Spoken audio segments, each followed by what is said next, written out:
जहां भोगों के छोड़ने की बात आती है, जहां अहम को चकनाचूर करने की बात आती है, जहां रिश्ते नातों को स्वाहा करने की बात आती है, यही भेंट देनी है अपने को। अपने को प्रभु की प्राप्ति के लिए जो भेंट देनी है वो यही देनी है। क्या? अपने शरीर का समर्पण, अपने शरीर संबंधी भोगों का समर्पण, अपने रिश्ते नातों का समर्पण। आप एक ही नाता है, केवल प्रभु के संबंध से। नाते नेह राम के मनियत, नहीं तो नहीं। वो अंजन किस काम का जो आंख में लगाए और आंख फूट जाए, है? वो संबंध किस काम का जो परम प्यारे प्रीतम प्रभु से विमुख करके हमें संसार में फंसा दे। अंजन कहां आंख जो फूटे, बहुतक कहो कहां लो। जाते होए स्नेह राम पदे, तो मतो हमारो। जिससे प्रभु के चरणों में प्रेम हो जाए, यही हमारा मत है। इसलिए इसको त्यागना अनिवार्य है।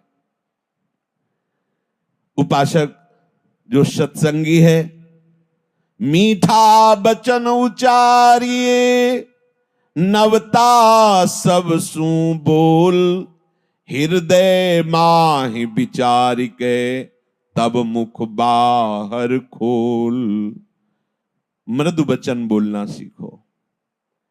अगर वाणी से किसी के भी हृदय में क्षोभ पहुंचता है तो ऐसी वाणी मत बोलिए।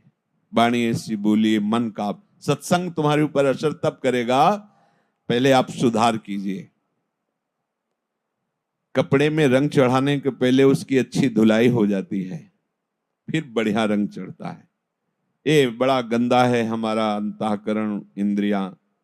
तो हमें शुरुआत करनी है वाणी से। परुख वचन, सेवक जी भी महाराज कह रहे हैं, परुख वचन कबहु न कहा। नियम लीजिए, किसी को दुख देने वाले वचन नहीं बोलेंगे।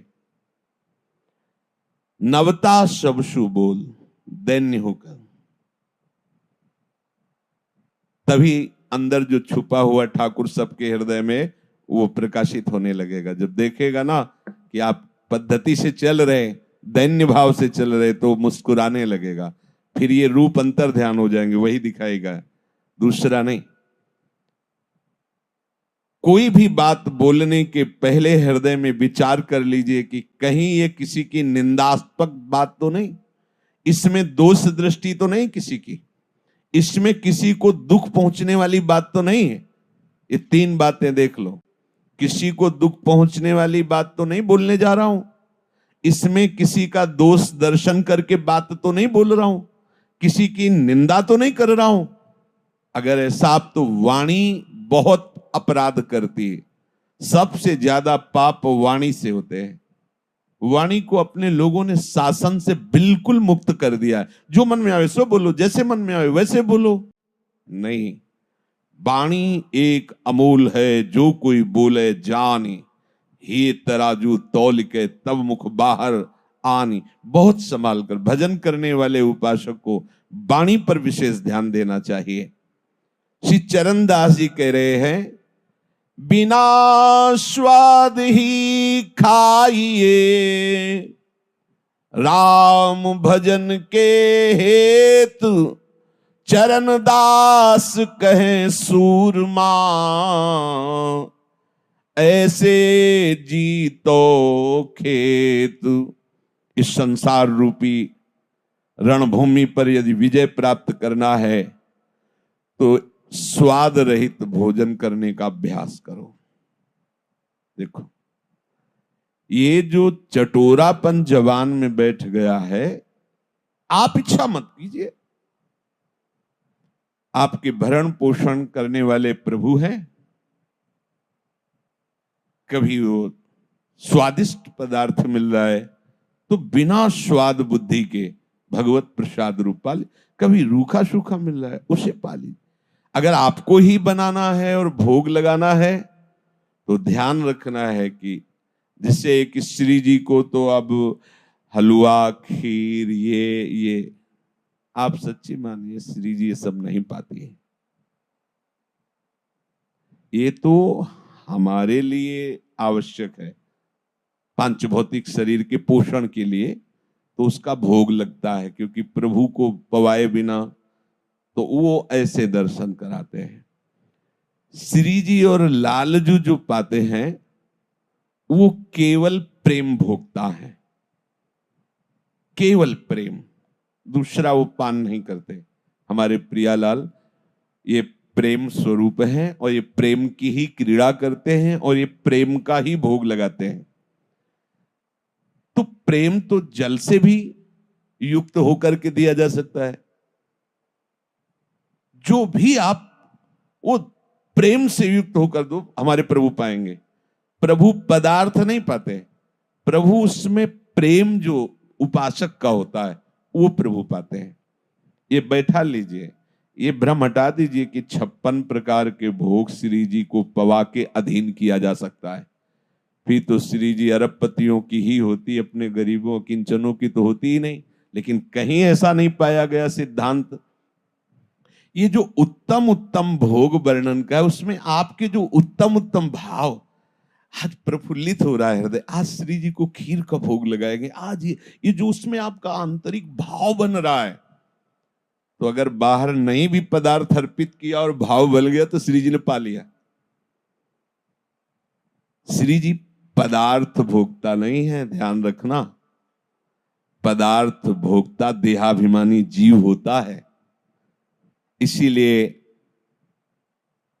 बिना अधिकार के प्रेम रंग की बात नहीं बताई जाती कि ये देहाभिमानी जीव कहीं प्रिया प्रीतम की प्रेम रस क्रीड़ा को देह क्रीड़ा न समझ ले कि भाई जैसे लोकवत ऐसे नहीं। श्री जी और लालजू ये प्रेम के खिलौना दो खेलत हैं प्रेम खेल। अब तुम काम खेल खेलने वाले, काम का आसक्ति पूर्वक सेवन करने वाले प्रेम खेल की बात ही नहीं जान सकते, क्योंकि वो सूक्ष्मतरम अनुभव स्वरूपम। शुरुआत कीजिए, ये भाव हटाइए कि श्री जी को रोज हलवा पूरी ये सब पवाना है। अगर आपको ऐसा ही भाव दृढ़ है तो पवा के बांटना है, पवा के थोड़ा किनका लेके बांटना है, फिर बनाओ। ज्यादा स्वादिष्ट नहीं पदार्थ से दाल दिखा के और पा लीजिए। ये जब तक तुम गरिष्ठ पदार्थ पाते रहोगे, मान लीजिए, बात मान लीजिए, देख लीजिए आप। एक बार झाड़ू मंडल के बलराम दास जी महाराज, बिल्कुल यमुना के पावन पुलिन पे ही बना हुआ है, इस साइड में रास मंडल के पास ही, वैसे वृक्ष के नीचे बैठे हुए थे। तो माताएं बहनें यमुना अवगाहन कर, तो वस्त्र आदि, ये नियम है कि यदि आप यमुना के तट पर बैठे हैं तो दृष्टि संभालिए, क्योंकि स्नान के बाद वस्त्र आदि शरीर में, तो अगर हमारी अचानक दृष्टि जाती है तो प्रणाम मुद्रा होकर दोबारा उधर दृष्टि न जाए। अगर दोबारा दृष्टि गई तो फिर आपका मन मलिन होने लगेगा और वो अपराध माना जाएगा। तो आप तो भगवत प्राप्त महापुरुष झाड़ू मंडल के बलराम दास जी महाराज, दृष्टि गई तो काम जागृत हो गया। अरे वृद्ध मूर्ति, निर्मल हृदय, हलचल पैदा हो गई। सब शिष्यों को बुलाया और कहा अब हम प्राण त्यागने की हमारी इच्छा हो गई। ये सब क्या हो रहा है? सब लोग घबरा गए, बोले नहीं नहीं, अब हम अपने शरीर में प्राण नहीं रख सकते। तो महाराज जी कारण तो बता दीजिए, क्या प्रभु का संकेत है या कोई? बोले नहीं, अपराध बन गया। क्या? कोई माई स्नान कर रही थी, उसके शरीर को देखकर हमारे मन में मलिनता आ गई। समझ गए? महाराज जी पहले वृंदावन की परिक्रमा लगाते हैं नाम कीर्तन करते हुए, फिर बाद में आप जैसा आदेश करेंगे जैसा। हाँ हाँ, ये भी ठीक है। मृदंग ढोल के साथ भगवान नाम का उच्च स्वर से गान करते हुए परिक्रमा, एकदम जैसे नशा उतर गया हो, एकदम शांत, एकदम प्रसन्नता, एकदम बड़ी महिमा है धाम प्रदक्षिणा की।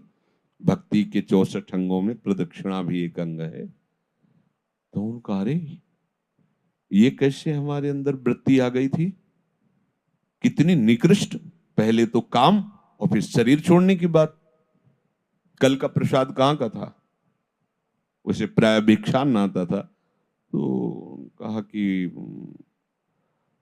गोविंद देव जी उस समय विराजमान थे, शायद गोविंद देव जी का, अब तो शायद गोविंद देव जी जयपुर में विराजमान है, वृंदावन के ही ठाकुर हैं, तो उनका प्रसाद है, जाओ जाओ पता लगाओ कल किसका भोग लगा था।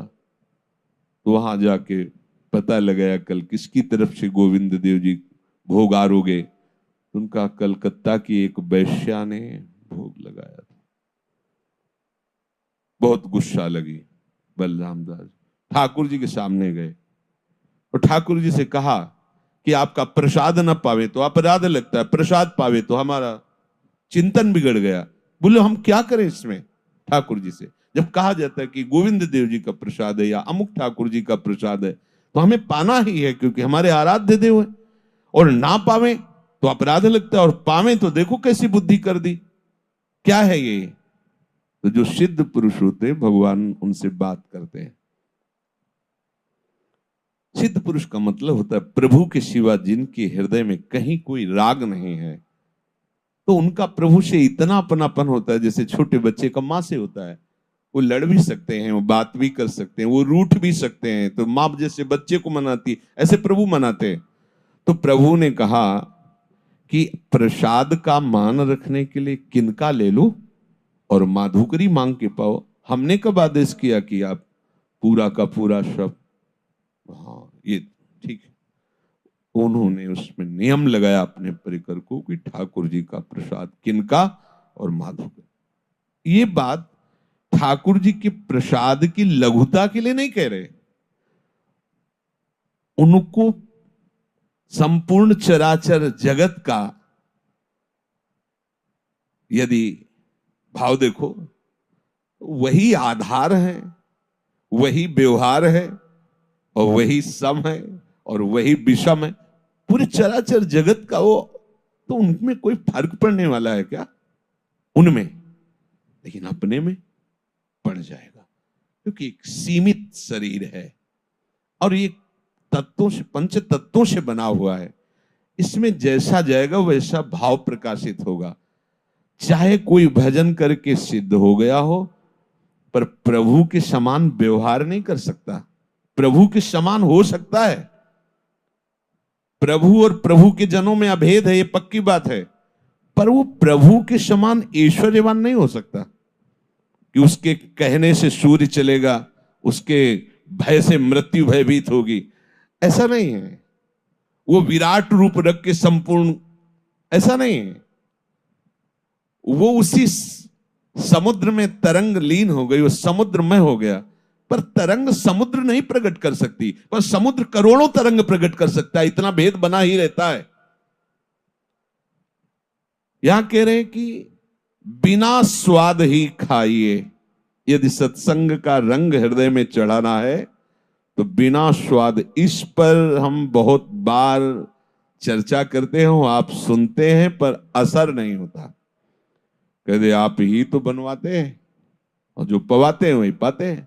तो आपने ही तो संसार रचा है, वो आप ही मना कर रहे हैं, तो जो मना कर रहे हो मत पाइए, वो मत कीजिए।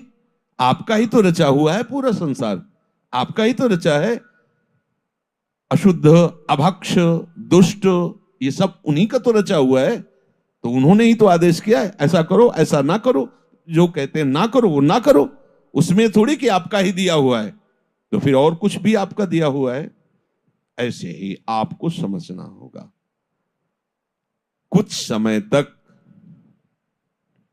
आप थोड़ा लड़िए इस बात में, फिर आपका स्वभाव बन जाएगा। बहुत आनंद आता है भजन में।